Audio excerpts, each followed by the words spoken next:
Good afternoon and welcome to Northwest Social Work. I'm the host, Kathy Scott, and in today's section, we'll be working with a therapist and her client as they practice mindfulness skills as part of dialectical behavioral therapy, also known as DBT. We hope you'll join us after a word from our sponsor, NWSW. Welcome back to this edition of Northwest Social Work on KEWU. In today's episode, we're going to be presenting a case scenario with a therapist and her client as they learn about mindfulness skills as developed in DBT. I will be playing the therapist and Kathy will be the client today. Our client is Katie. She's been accepted in a DBT program where she's participated already for a number of weeks. Today, Katie is attending her weekly therapy session with her therapist, and we're going to be helping her learn and practice core mindfulness skills. So thank you for being here today, Katie. Sure. So today, we're going to learn more about mindfulness. The focus of core mindfulness skills is learning how to be in control of your mind instead of letting your mind be in control of you. Yeah. Does that make sense? It does. Okay.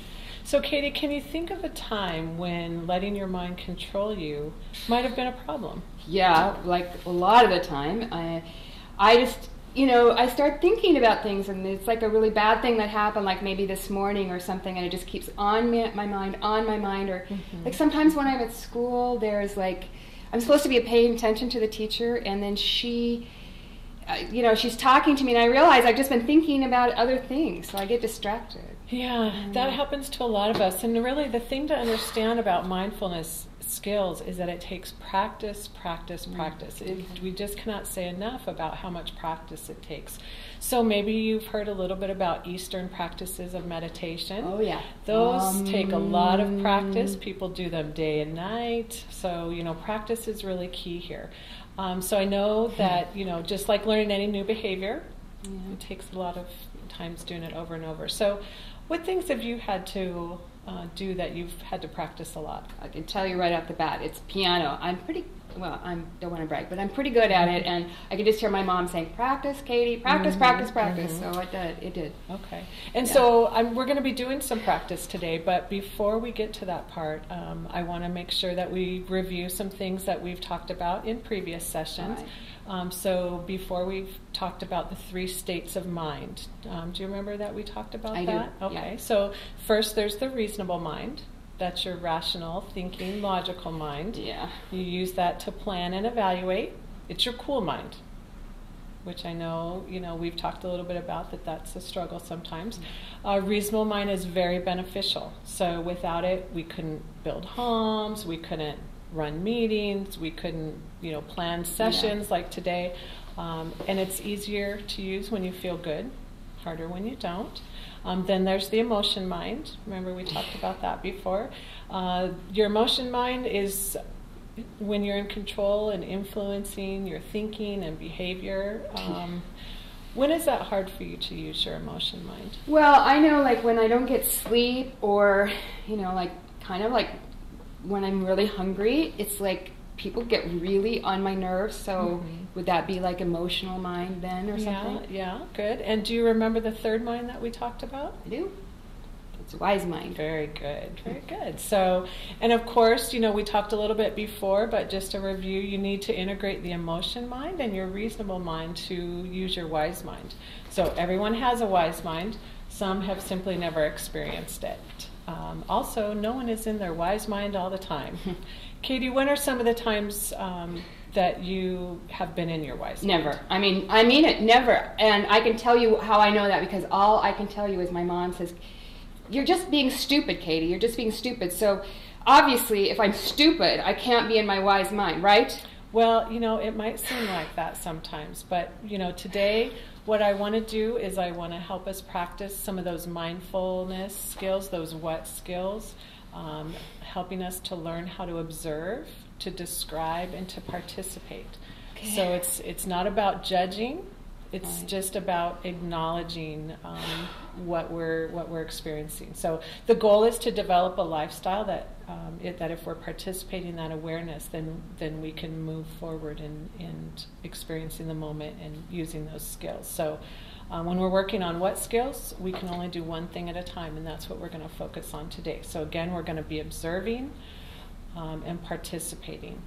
There's going to be opportunities to describe, but we don't do all of those at once. We're just going to be in the moment, and we'll walk through that. So I know it doesn't seem to make a lot of sense. So like do I tell you or talk no, about today it? We're just going to be observing. So observing is sensing or experiencing without describing or labeling the experience. So today I just want to help you practice some of those new skills. Does that sound okay? Mm-hmm. Yeah, okay. I think. All right. So to begin some practice today, we're just going to sit in our chairs. We're doing now. Okay. If you're comfortable closing your eyes, you can do that. And I want you to just focus on experiencing your fanny in your chair. I know that sounds kind of silly, but it's a good one to start with. Gets us going. So just feel your fanny in this chair. Don't think about describing it, just experience it. The chair against you, you against the chair. Okay? If you have thoughts come into your mind, just let them go. Acknowledge them and let them go. Okay? So if you were to take your hands and to put them on the arms of the chair and just experience that. Just experience your hands against that plastic. Feel the plastic against your hands. Again, just experiencing it, not naming it, just observing your experience. Any thoughts that come into your mind, just acknowledge them, let them go. Good. So now I'd like you to, if you want, you can put your hands back in your lap, or you can leave them there, wherever you're most comfortable. Now, sense your stomach and your shoulders. Just attend to that and experience that. Oh my God, I mean my stomach, it's just really hurting. I've been trying to keep it in. How am I going to make this work if it just makes me think about my stomach hurting, which is... Remember, we're observing. Oh, we're observing, we're sensing without describing. We're not labeling it, we're just experiencing it. So I just want you to notice.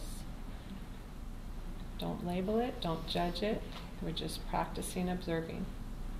Okay, so let's keep practicing. So what I'd like you to do now is to focus on your breathing. Notice the breath in and the breath out. If thoughts come to your mind, and they will, don't judge them. Just acknowledge them and let them go. Again, we're not judging the thoughts. We're just accepting them and letting them go. Notice what's going on with you for a moment. Notice any thoughts or feelings that you might have, but don't hold on to them. Don't dwell on them. Just acknowledge that they're there with you right now and let them go. Notice them and let them go. I'd like you to redirect your attention to your breathing.